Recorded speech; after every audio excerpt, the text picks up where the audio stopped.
Seth Jeremy Production.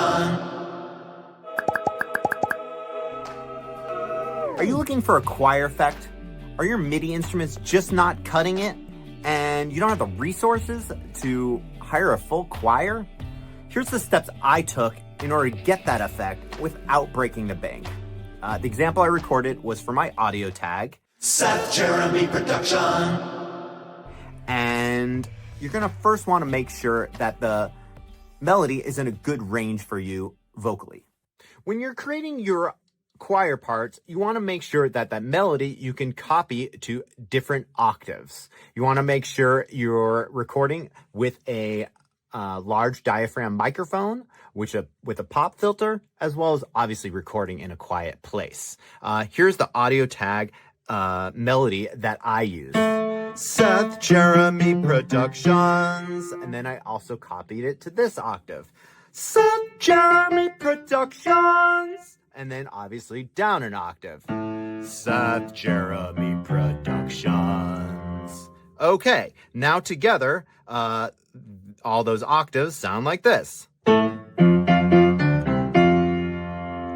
Now, the next hard part is creating those harmonies. Now you want to create it in a style that you like and obviously spread it through those octaves that you created your melody with. Just making sure it's in a good range for you vocally that you can obviously spread throughout. Also, the key to it is making sure it doesn't take away from the melody. Here are the harmonies I chose.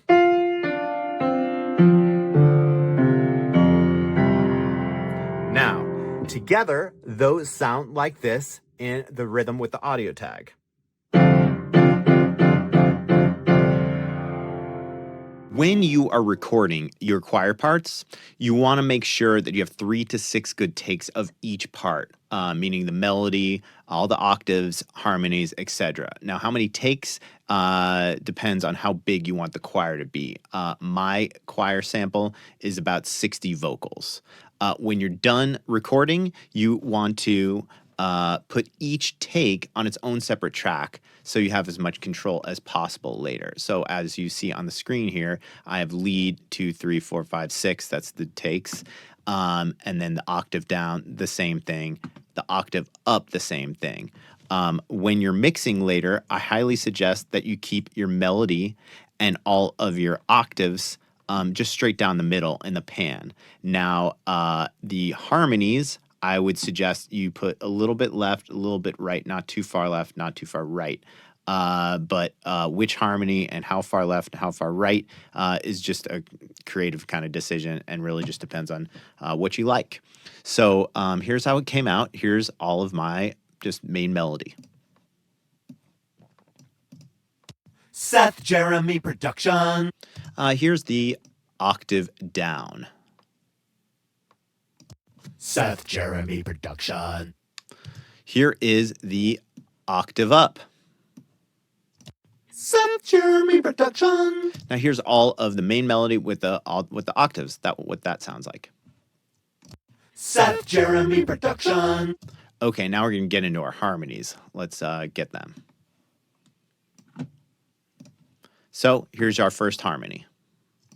Seth Jeremy Production. Next, still in a high range. Seth Jeremy Production.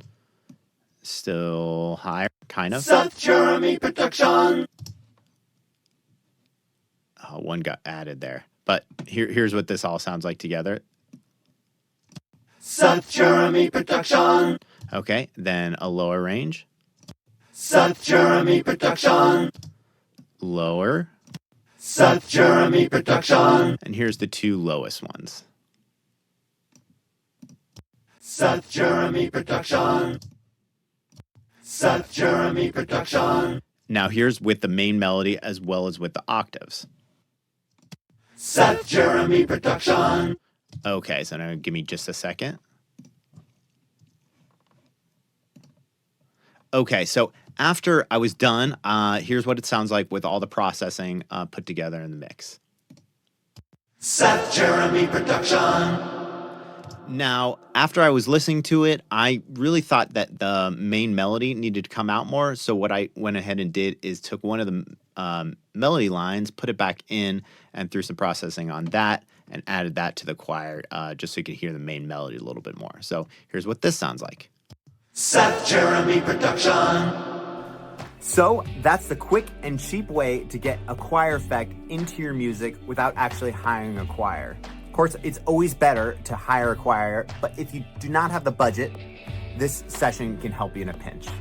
So that's the Seth Jeremy Production way, and I hope I helped you.